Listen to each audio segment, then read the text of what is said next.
hogar, en nuestra familia. Desde ahí van a partir todo este tipo de factores de riesgo o de protectores en determinado momento. Por ejemplo, cuando lo vemos en el marco familiar, esa familia unida, esa familia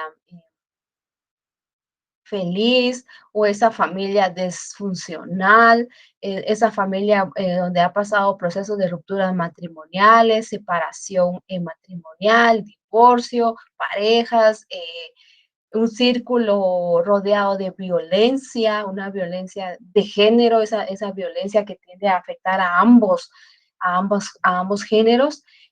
Todo este ambiente, un ambiente hostil, un ambiente donde se da este tipo de circunstancias, situaciones, cuestiones de prostitución, eh, consumo de drogas, entre otros. Entonces nos podemos imaginar el tipo de ambiente, el marco familiar en donde se va a desenvolver nuestro adolescente y eso ya viene a considerarse como un periodo de riesgo en el cual puede darse las bases para la aparición de síntomas y enfermedades, así como también de alteración de personalidad. Imagínense, nuestro adolescente está siendo abusado por el padrastro, por un hermano, por un tío, por un vecino, un familiar.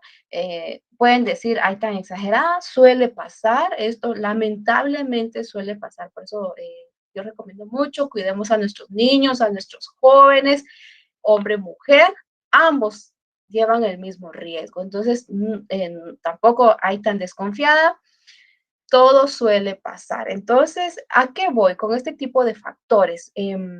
Lo que pueda estar pasando, imagínense, nuestro adolescente pasa por este tipo de circunstancias. Hay un abuso sexual, la forma de corregir, muchas cosas pueden estar afectando, más el círculo, más el ambiente familiar que se desenvuelve. Entonces, ¿qué tipo de personalidad, qué tipo de alteraciones pueda tener, pueda desencadenar y pueda presentar a futuro y sobre todo en su personalidad? De ahí se derivan infinidad de circunstancias. Bueno, ya yendo de lleno a estos factores de riesgo, se han clasificado, se han identificado factores psicosociales de riesgo a la adolescencia, mente, psíquico y esta parte social, convivencia, aceptación, todo lo relacionado a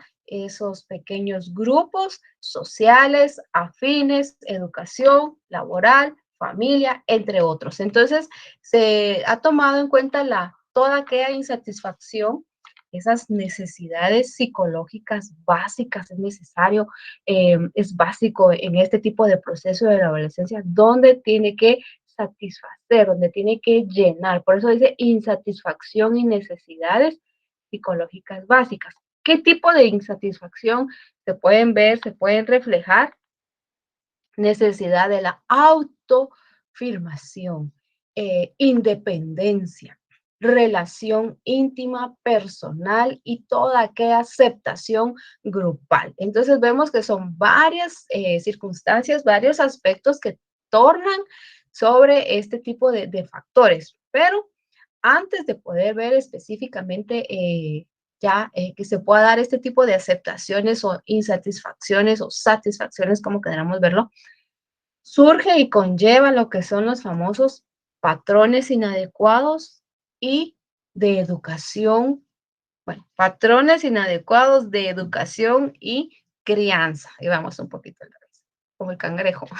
Entonces, estos patrones inadecuados de educación y crianza son parte de esta insatisfacción, de todas esas necesidades que pueda presentar o que presente el adolescente y en dado momento no, no, no, no cumple, digamos, esa parte de sus requisitos. Bueno, ¿en qué consiste cada uno de estos factores? ¿En qué consiste en cada uno este tipo de insatisfacción, de necesidades de que nosotros estamos hablando sobre esos patrones inadecuados? Todo lo contrario, por ejemplo, la sobreprotección, Muchas veces se ha hablado, se ha criticado de aquellas madres sobreprotectoras, aquellas madres súper cuidadosas. Bueno, entonces no tenemos que ser límites. Por ejemplo, la sobreprotección se entiende como aquella parte, aquel aspecto que limita, que se puede manifestar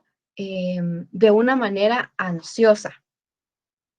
¿A qué se refiere? Bueno, poder crear sentimientos de culpa en el adolescente. O sea, el adolescente tiene que ser un adolescente pleno, independiente, feliz, un adolescente, bueno, yo me imagino a un adolescente lleno de vida, de energía, con planes, con proyectos, con sueños, un adolescente con verse con un futuro totalmente diferente y para ello sabe que tiene muy claro el poder estudiar, el poder realizar ciertas metas. Pero ¿qué pasa con este tipo de sobreprotección? Que en el adolescente se viene a crear ese sentimiento de culpa. O sea, ¿por qué crearle al adolescente un sentimiento de culpa o de una manera autoritaria? O sea, la sobreprotección, por ejemplo, al provocar esa rebeldía y esa desobediencia.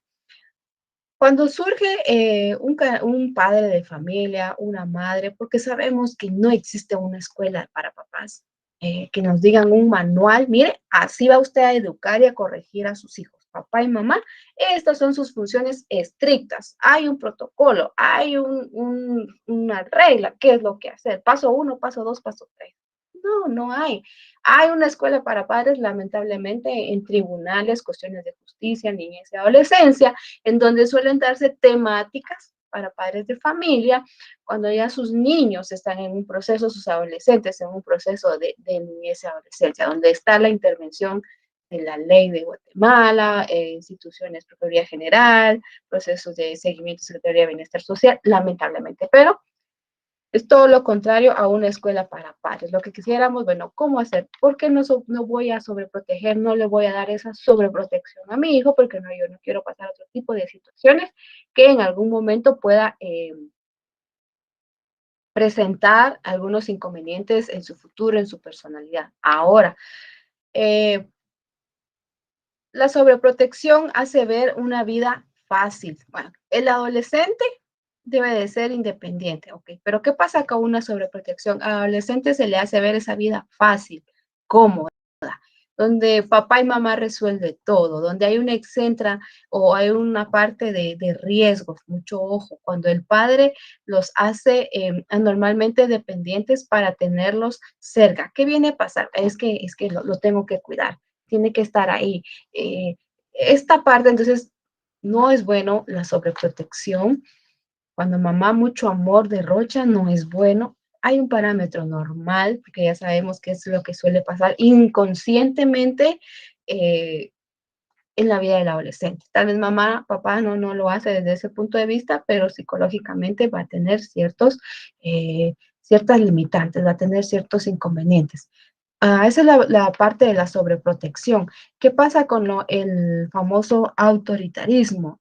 Con el autoritarismo se va a limitar la necesidad de independencia del adolescente, se limita esa parte de independencia. Se mutila el libre desarrollo de su personalidad. No dejamos que el adolescente tenga su personalidad. Ya vimos el carácter, hay un estímulo. ¿Qué pasa con la personalidad? O sea, lo limitamos, papá y mamá lo limitan con esa figura autoritaria, viene su desarrollo, su independencia, se limita, eh, se mutila con no tener el libre desarrollo de su personalidad, es feliz, le gusta jugar fútbol, le gusta expresar, le gusta dar a conocer lo que piensa, lo que siente, es una parte muy sincera, pero momento, el autoritario, papá y mamá, entonces, quiera que no, nuestro adolescente, todo esto, miren, ese proceso es muy difícil para ellos y para los padres de familia también. Como yo les decía, no se tiene un manual para decir, bueno, estos son los pasos para tener un hijo perfecto, un hijo independiente, un hijo que pueda lograr todos aquellos éxitos y todos aquellos sueños que pueda tener. Viendo el autoritarismo, aparte de limitar ese libre desarrollo de su personalidad, es saber muy bien que va a provocar como respuesta a la mayoría de estos casos lo, lo que es, perdón, lo que es rebeldía, rebeldía, enfrentamientos con la figura autoritaria, esa pérdida de la comunicación con los padres, ahí ya va mucho, ojo, ya como que el adolescente prefiere guardar, callar, cómo va a reaccionar papá, cómo va a reaccionar mamá, no me comunico, empieza con aquel ciclo en donde el adolescente no habla, mejor callado, empieza a reprimir sus sentimientos, sus emociones, empieza a buscar identificar otro tipo de persona, de amistad que suele prestarles atención, que dado del autoritarismo, mamá y papá no lo presentan. Otra parte impone la voluntad de quien ejerce el poder en ausencia de un consenso o participación y sobre todo ese orden social opresivo.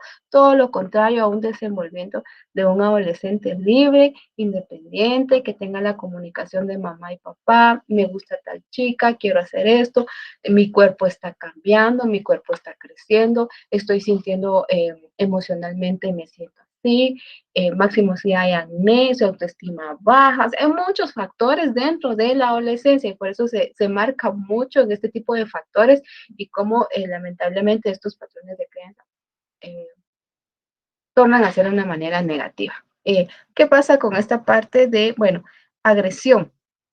Cuando vemos aquí el factor agresión, tanto física como verbal, sabemos muy bien que un patrón de crianza, no hay un manual, una forma que diga cómo corregir a los hijos, si presenta tal rebeldía, tal acto, hay que hacer esto. No, papá y mamá se van entrenando y muchas veces dicen, es que como era el primer hijo, fue el con quien entrenó, con qué pegar, con qué corregir, si con un cincho, si funcionó con castigos, etcétera. Entonces, a veces los adolescentes suelen bromear, pero a lo que yo voy, esta parte de la agresión, tanto física como verbal, el golpe que se pueda pasar, que se le pueda dar al adolescente, o puede que un golpe no, esta parte verbal lo va marcando, sos un inútil, no servís para nada, sos esto, sos el otro, y cómo va a ir, qué tipo de personalidad va a ir creando en el adolescente cuando con este tipo de palabras le van marcando su desarrollo, su personalidad, qué grito va a convertir, cómo es él, papá o mamá, veámoslo desde ese otro punto de vista.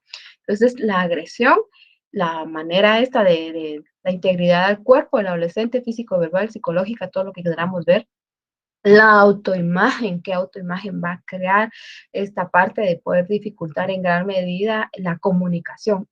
Increíble, pero esto es parte esencial de todo proceso de comunicación. Esas conductas en ocasionar un daño, fracaso en el objetivo. La permisividad, ¿qué pasa con la permisividad? En esta parte nosotros podemos ver esa flexibilidad. Ah, ¿es bueno o es malo? Ese estado de tendencia educativa va a propiciar la adopción de límites claros. Por ejemplo, el individuo permite este tipo de acciones, desobediencia, que le levante el tono de voz, que sea grosero, que desobedezca, que no tenga claro las reglas de convivencia de la casa, principios, valores, y todo lo que permitió, todo lo permisivo. Ok. Autoridad dividida. Bueno, en la autoridad dividida podríamos ver esta parte cuando es este tipo de educación que no permite la claridad, iría de la mano en esta parte con lo permisivo, que no permite la claridad en las normas, en las reglas de comportamiento, y que en algún momento va a provocar esa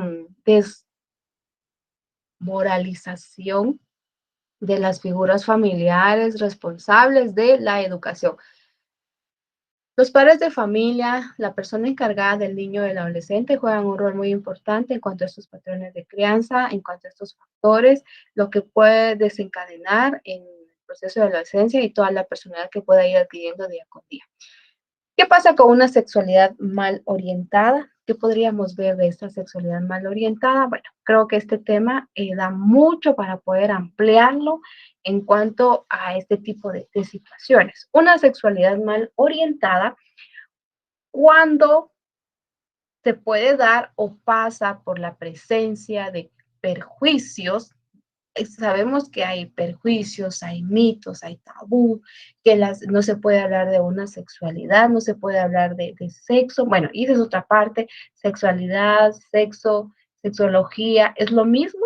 Bueno, podemos decir no, sí, claro que no es lo mismo, van orientados, sí, pero para eso tenemos que orientar a nuestro adolescente qué es la sexualidad, qué es sexo, todo eso, porque en algún momento ellos van a aprender, van a preguntar de una forma incorrecta qué es una sexualidad. Y ahí se da cuando no se tiene la orientación, cuando no existe la comunicación con los padres de familia, cuando no se tiene esa confianza en el adolescente, en decir esto y esto está pasando, mi cuerpo está cambiando y en algún momento surgen algunas inquietudes, algunas sensaciones, curiosidades por descubrir, por saber qué es tener una primera relación, con quién se puede tener, debo de tener cuidados, debo de utilizar un tipo de protector, algún, por ejemplo, bueno, las niñas un anticonceptivo, los varones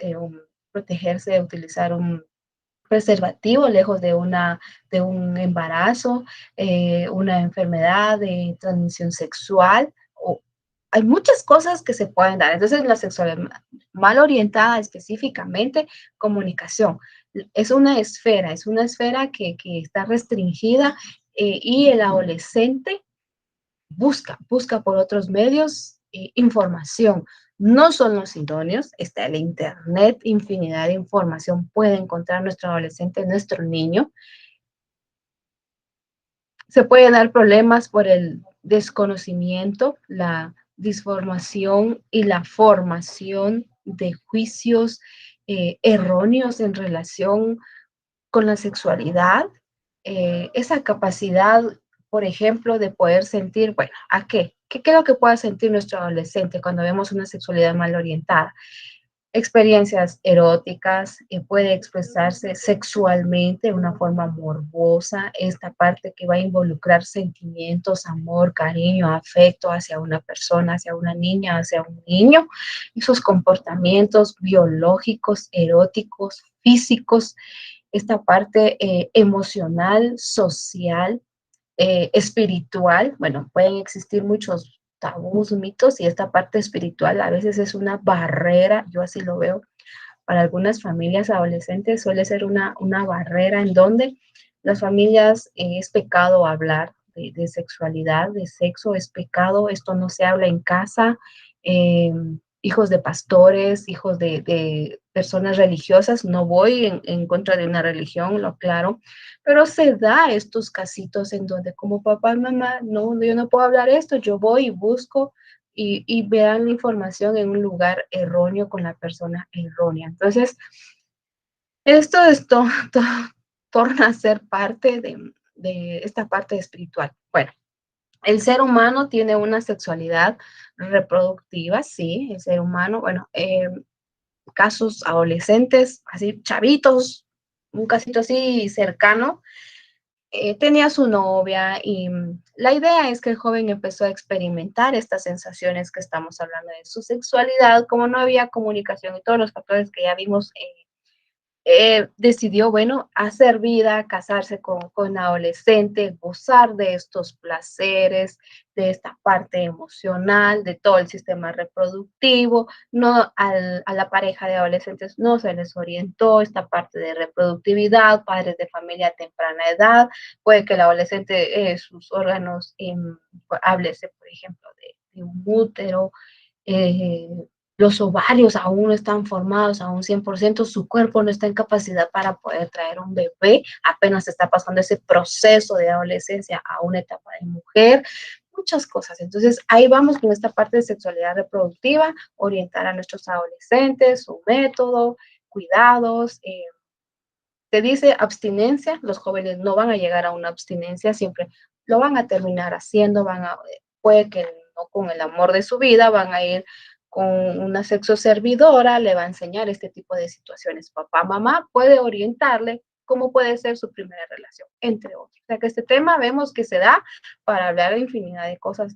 Prevención hacia nuestro adolescente, salud mental, entre otros. Bueno, vínculo matrimonial, goce de placer, etcétera. Todos los tabús que puedan existir y estar rodeados de este tipo de temas. Un ambiente frustrante. Bueno, vamos a ver cómo estamos acá. Así estamos bien. Un ambiente frustrante también es parte de este factor de riesgo. Cuando nosotros vemos un ambiente frustrante, podríamos relacionarlo cuando el adolescente no encuentra esas adecuadas manifestaciones de afecto, de amor, de cariño. Nuestros adolescentes deciden por tener una relación con una persona mayor, menor, niño, niña, esa parte, ese vínculo, esa dependencia, no sé, muchas situaciones más.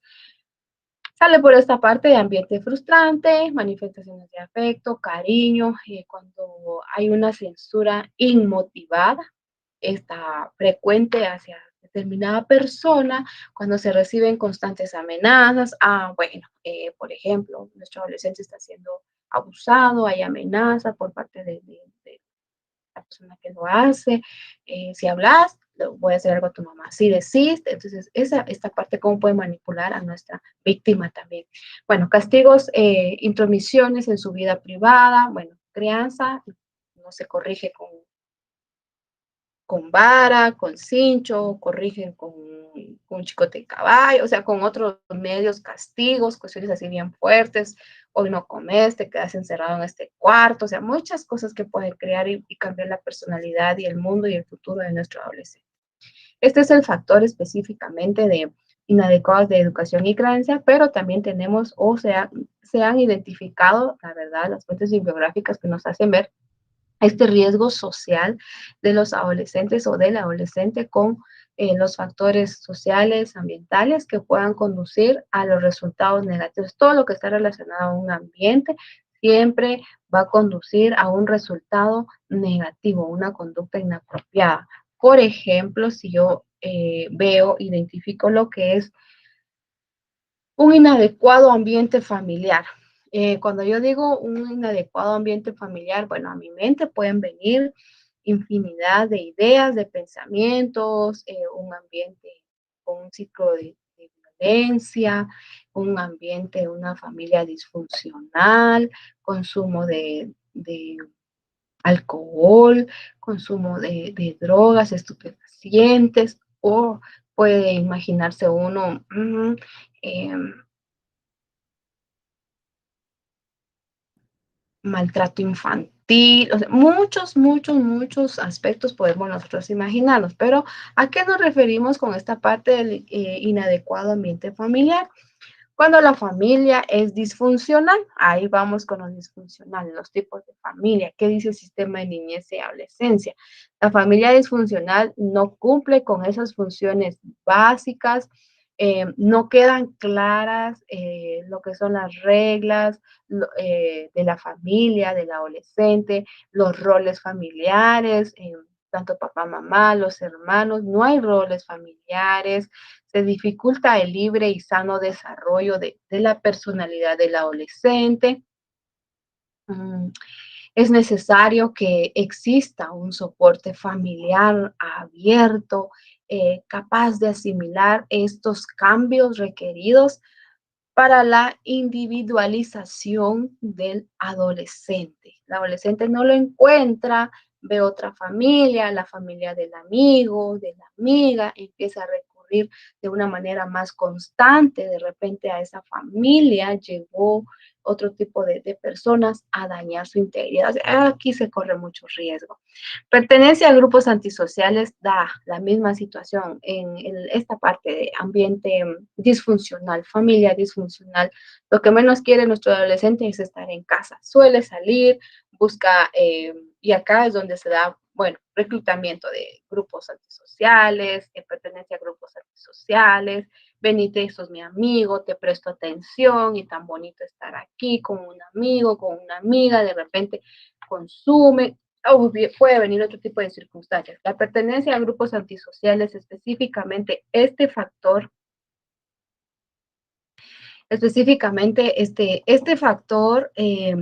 tiene como causa fundamental la satisfacción de esa necesidad de autoafirmación y la necesidad del seguimiento de ese código grupal. Sos nuestro grupo, sos de nuestra banda. Ahí el reclutamiento de niños, adolescentes a grupos antisociales. Por lo general, cuando los adolescentes no encuentran una vía adecuada de esa autoafirmación, tratan de buscarla en este tipo de grupos donde fácilmente la encuentran, lo reclutan, con el reconocimiento grupal ante la limitación de sus patrones inadecuados. Promiscuidad. ¿Qué pasa con la promiscuidad? La promiscuidad relacionado a la práctica de relaciones sexuales con diferentes parejas o grupos sociales. Es un factor de riesgo social que no solo puede ser motivo de embarazos precoces, un embarazo precoz y enfermedades de transmisión sexual, VIH, SIDA, sífilis, gonorrea, y podemos hacer un listado, sino que también propician una autovaloración y autoestima negativa que pueden deformar la personalidad del adolescente. O sea, vemos todo lo que puede desencadenar este tipo de situación. Disfunción familiar, bueno, la disfunción familiar, familia que no provee lo necesario físicamente, emocionalmente. La familia disfuncional es aquella que emplea pautas insanas para poder relacionarse. Y, por ejemplo, ello va a llevar en determinado momento a un deterioro claro de la salud mental, física de sus miembros, de los hijos, de quienes vivan en ese seno familiar. Esto ocurre muchas veces ocasiones normalmente porque los padres de familia vienen pasando, atravesando situaciones problemáticas que no llegan a resolver y que lamentablemente repercuten en determinado tiempo en el adolescente. Padres de familia que están en un proceso de divorcio, de separación, están peleando bien quién se queda con la tutela del niño, vos servís, vos no servís, vos tenés una pareja por allá y vos por acá. Todo eso lo pueden ver ustedes en el sistema de niñez y adolescencia, cuando están disputándose quién se queda con los niños, cuando se sabe que los niños, los adolescentes no son ningún objeto, tienen que llegar a un acuerdo, a un proceso de conciliación. Muchas veces nuestros padres no llegan, lo que quieren es ejercer y ver quién tiene el poder y la autoridad para poderse quedar con nuestros pequeños como que si fueran un objeto, un trofeo.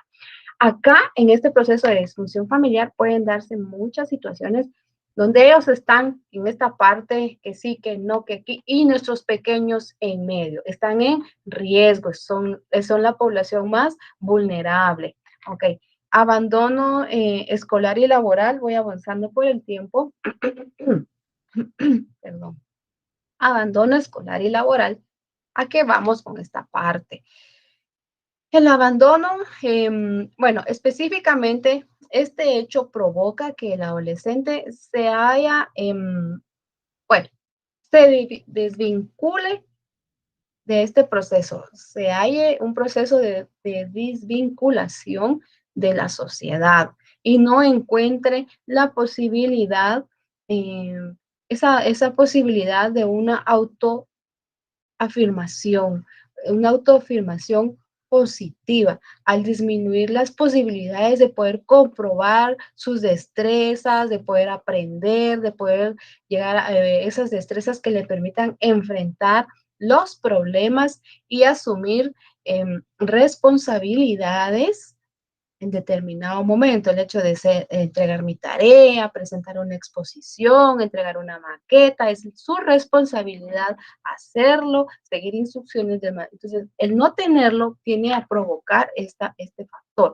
lo cual va a desquebrajar su autoestima, la confianza en sí mismo, en sus posibilidades de desarrollo social. El hecho de no ir a un establecimiento educativo, frustrar sus sueños, sus metas, si quería ser abogado, si quería ser médico, es todo un proceso totalmente diferente.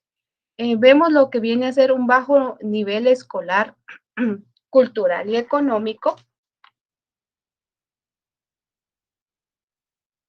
Disculpen. Un bajo nivel escolar, cultural y económico. Sabemos muy bien que estos son elementos considerados como protectores del desarrollo y la salud y sobre todo el hecho de presentar un déficit en los que le impide al adolescente un enfrentamiento adecuado a esas situaciones de conflicto que pueda tener en determinado momento. Muchos bajo nivel escolar cultural, sabemos que por cultura, bueno, acá en Guatemala lamentablemente se ve esta parte. Algunos patrones, algunas cuestiones de machismo, pobreza, extrema pobreza, etcétera. A lo que yo voy es que en algún momento a nuestros adolescentes se les frustra esta parte. Es mujer, no tiene derecho a ir a una escuela, o tal vez sí va a ir y solo va a sacar sexto primaria, él es varón, él es hombre, es el único de la casa, el único varón, el único adolescente, va a ir a la escuela, va a sacar la carrera que tiene. Cuestiones de pobreza, se limitan los sueños, usted no va a estudiar, las mujercitas son para la casa, etcétera. Entonces, o los padres de familia empiezan a descargar de sus responsabilidades y mejor permiten que sus adolescentes, sus hijos, contraigan vida matrimonial o se unan con alguien más y se va de la casa. También es otra forma. Hay muchas cuestiones culturales que puedan estar relacionadas a este tipo de aspectos bajo nivel escolar, cultural y económico que se tiene. Bueno, de manera general, nosotros podemos decir que el manejo de estos factores ya viéndolo así de una manera general, nos va a permitir identificar que aquellos adolescentes que están más expuestos a sufrir determinados daños que los va a quejar, que los va a dañar, como accidentes, embarazo precoz, abuso de sustancias proactivas, enfermedades de transmisión sexual, suicidio, etcétera, por lo que la sociedad y el sistema de salud deben propiciar en todo, mire, pues aquí va también para el Estado, no solo para la familia, también el Estado, mucho ojo para los abogados. Esta parte también lo hace ver donde la gran responsabilidad que el Estado tiene, por ejemplo, programas, prevención, divulgación, promoción, servicios, esta parte de dar información abiertamente hacia nuestros adolescentes, identificando estos factores de riesgo. Bueno, factores de desarrollo, factores protectores que en todo momento van a apoyar ese crecimiento, la maduración sana de un adolescente, que le pueda brindar esas posibilidades de enfrentar problemas con responsabilidad, además de oportunidades de autoformación positiva, una familia abierta, derecho a la educación, derecho a la familia. Y es ahí en donde en algún momento se identifica el sistema de protección niñez y adolescencia, a velar por todos los procesos, todos los derechos de nuestros niños, niñas y adolescentes. Y si en dado momento hay una vulneración de derecho, algún niño, niña, adolescente está en riesgo, inmediatamente entra instancias del Estado a velar por ese tipo de protección.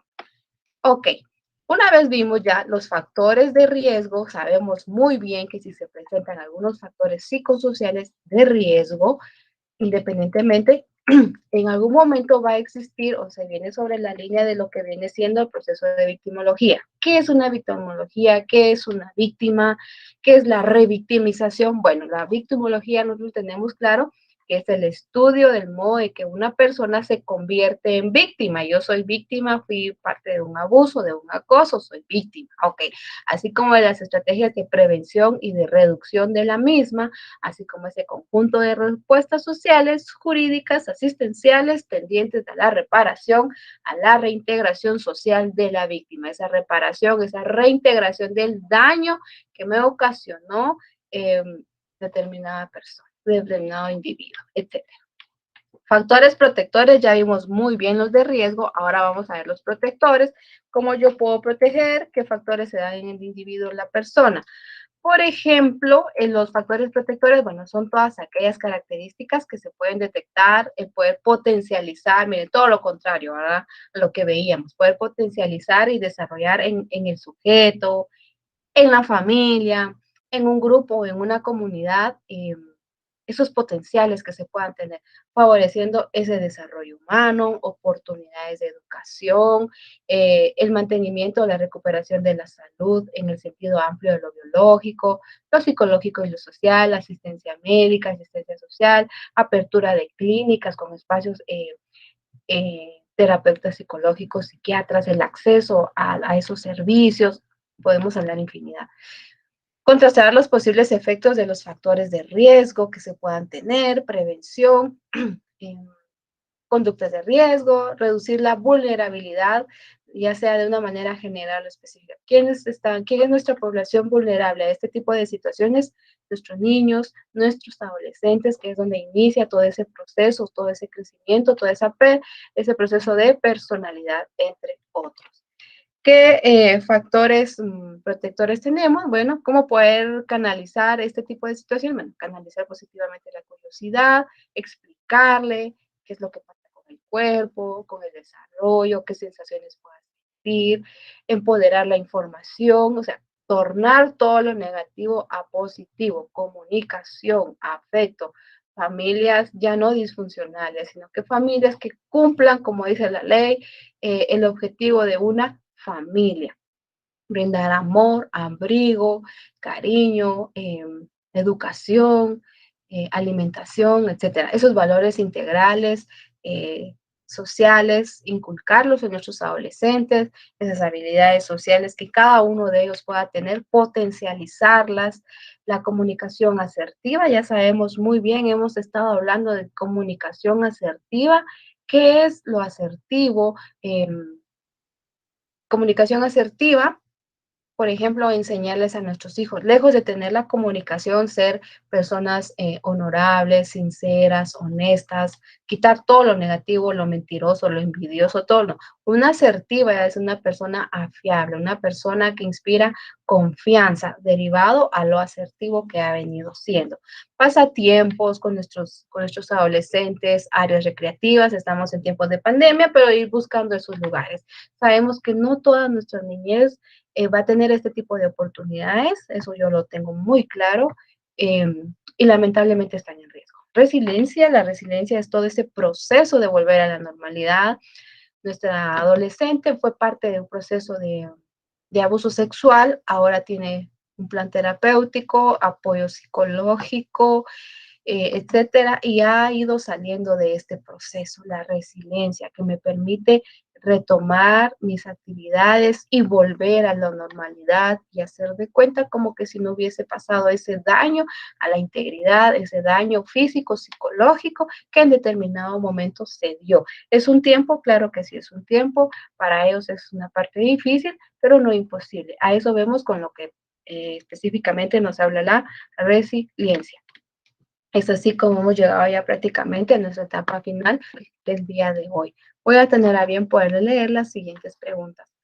Número 1. Son aquellas disposiciones personales las cuales tienen una carga afectiva que lucha por satisfacer necesidades, tales como poder ser alimentado, tendencia sexual. 2. Se manifiesta en varios comportamientos como ser complaciente y con afecto, percibidos como generosos, solidarios o cooperativos. 3. Rasgo de la personalidad caracterizado por la tendencia a relacionarse con los demás y mostrar abiertamente los sentimientos. 4. Son condiciones o atributos en individuos, familias, comunidades o la sociedad en general que ayuda a las personas a lidiar más efectivamente con eventos estresantes. 5. Que estudia el modo en que las personas se convierten en víctimas. Y esas son nuestras preguntas de estudio. Bendiciones. Y recuerdan que el otro fin vamos a estar en primer parcial. Yo les recomiendo que ustedes puedan ingresar a la hora que les corresponde el curso.